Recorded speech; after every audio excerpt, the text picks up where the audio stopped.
Friends, this morning we are celebrating Epiphany, that time when the Magi, or kings, came to visit the Christ child. And so today I am continuing the story that Dee read for us earlier from Matthew chapter 2, verses 7 through 12, and I am reading from the Common English Bible. Then Herod secretly called for the Magi and found out from them the time when the star had first appeared. He sent them to Bethlehem, saying, "Go and search carefully for the child. When you found him, report to me, so that too may go and honor him." When they heard the king, they went. And look, the star they had seen in the east went ahead of them until it stood over the place where the child was. When they saw the star, they were filled with joy. They entered the house and saw the child with Mary, his mother. Falling to their knees, they honored him. Then they opened their treasure chests and presented him with gifts of gold, frankincense, and myrrh. Because they were warned in a dream not to return to Herod, they went back to their own country by another route. May God add wisdom to the reading, hearing, and understanding of these words. William Sidney Porter was born in 1862 in Greensboro, North Carolina. Now, if his name doesn't ring a bell, don't feel bad, because his given name was not how he was easily recognized. As a child living in the late 19th century, William went to school until age 17, when he went to work then for his uncle's drugstore. By the age of 19, he was a licensed pharmacist, and at 20, because of a persistent cough, he moved to Texas, hoping that a warmer climate might improve his health. Well, he was right, and he eventually settled in Austin, Texas, where he married and started a family, all while working a variety of different jobs. But it wasn't his childhood, his marriage, or his career that led to his ultimate fame. It was his writing, which he cultivated throughout all of his life, even when his life was falling apart. After his marriage and while living in Austin, William worked as a bookkeeper. And in his spare time, he wrote a weekly paper filled with humorous and satirical stories. When he lost his bookkeeping job, his family moved to Houston, where his stories became a popular feature in the Houston Post. But his good fortune turned to bad when he was charged with embezzlement by the bank back in Austin. Fearing imprisonment, he fled to Honduras. But he returned 6 months later when he learned that his wife was dying. Following her death in July of 1897, William turned himself in. He was tried and convicted, and at the age of 36 began a 5-year prison sentence. Since he was still a licensed pharmacist, he was able to work in the prison hospital at night, which freed up his days to continue his writing.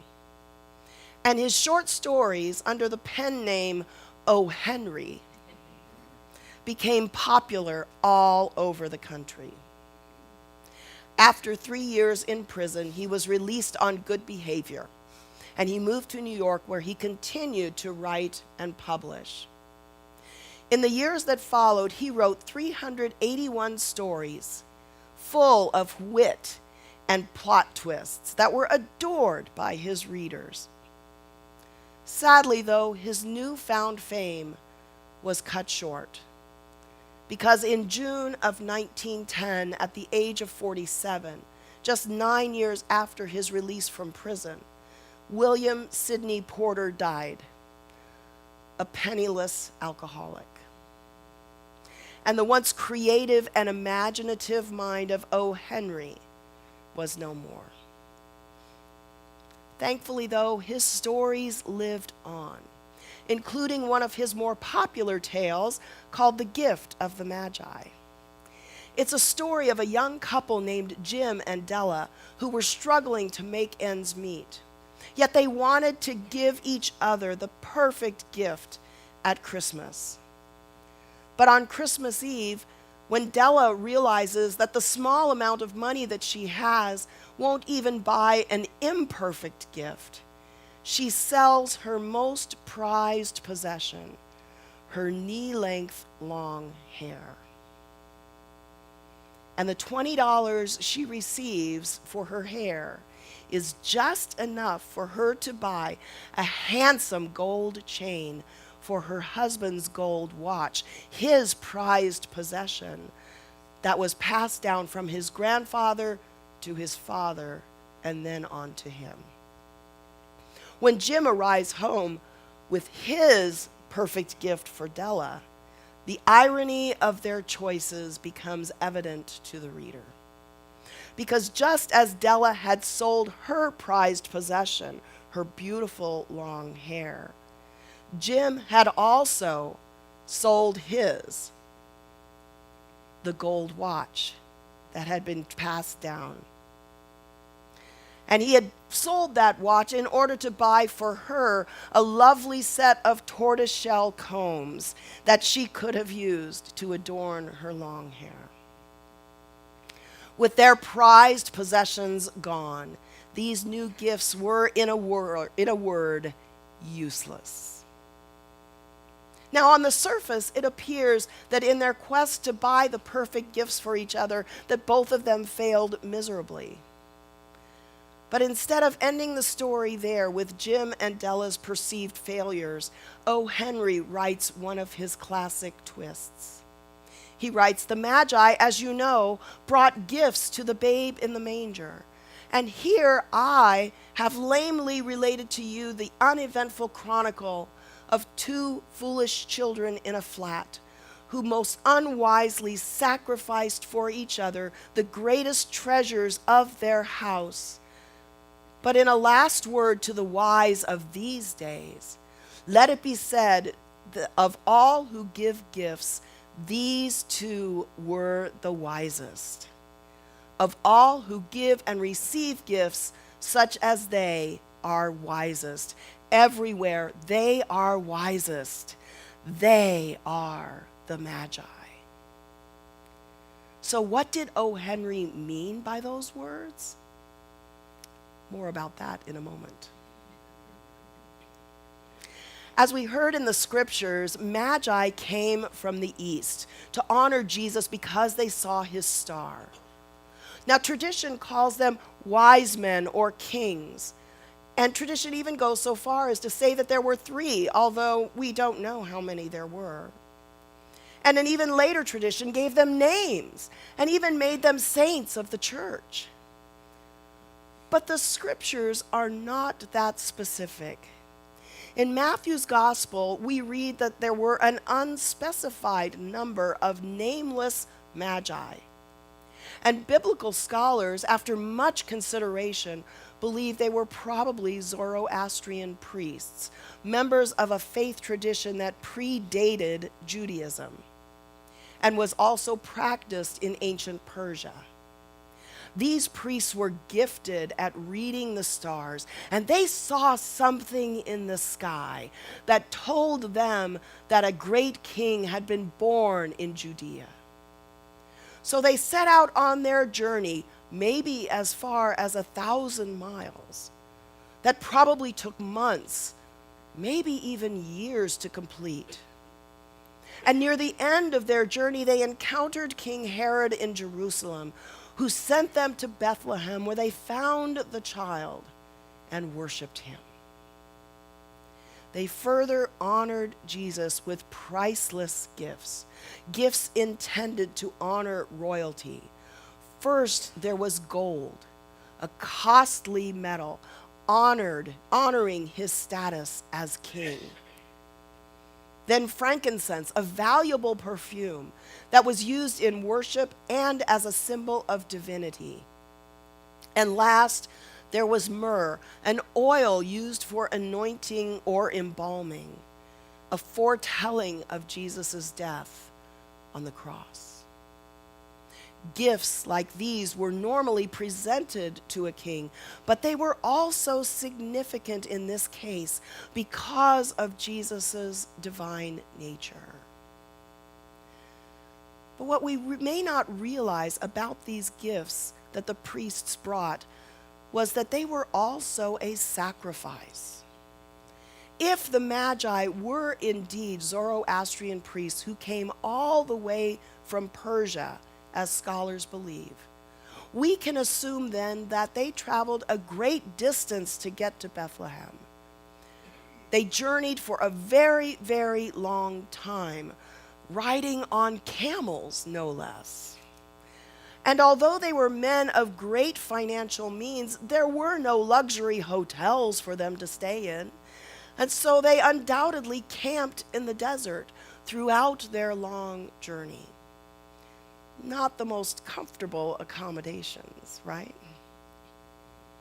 And because they were there to honor the new king, we can also presume that the gold and frankincense and myrrh were in quantities appropriate for a king. In other words, they didn't just bring a small sample.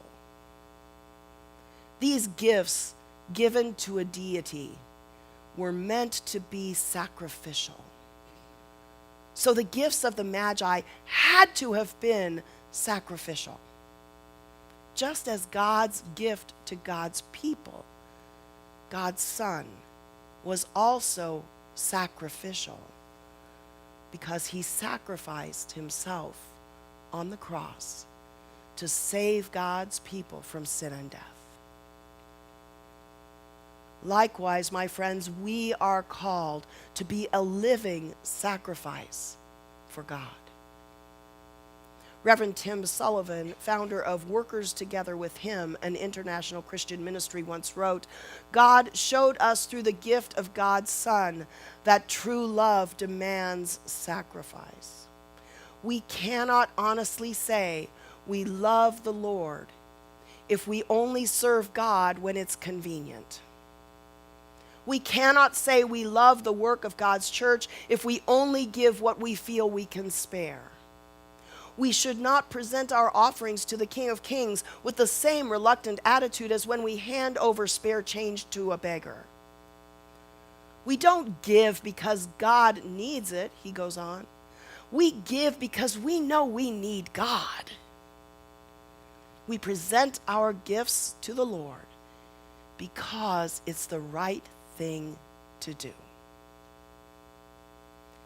Which brings us back to the gift of the Magi. You see, in order to give each other the perfect gift, both Jim and Della sacrificed the only valuable things they had. What's more, the value of the gifts they gave to each other paled in comparison to the selfless love they felt for one another. They didn't give their gifts out of obligation. They gave sacrificially out of love for each other. We too give sacrificially because we love Jesus. Like the Magi, we don't give because we have to.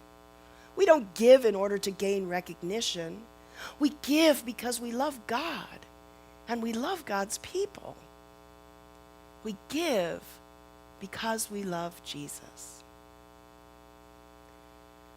When Jesus was preparing his disciples for his death, he said to them, "If you love me, keep my commandments."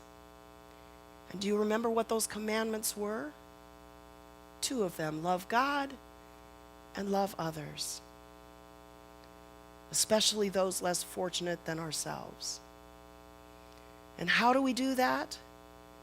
We heard about that during Advent. I was hungry, and you gave me food to eat. I was thirsty, and you gave me a drink. I was a stranger, and you welcomed me. I was naked, and you gave me clothes. I was sick, and you took care of me. I was in prison, and you visited me. But Lord, when did we do all of these things for you? I assure you, Jesus says, that when you have done it for one of the least of these, my brothers and sisters of mine, you did it for me. This is how we honor Christ. This is how we show love for him, by caring for other people and giving of ourselves sacrificially. We give to Jesus when we give to the work of his church. It is the essence of that sacrificial love that Jesus demonstrated on the cross. It's that sacrificial love that we remember through Holy Communion. It's God's perfect love that we receive every day from the one who loves us. That perfect gift expressed by our triune God.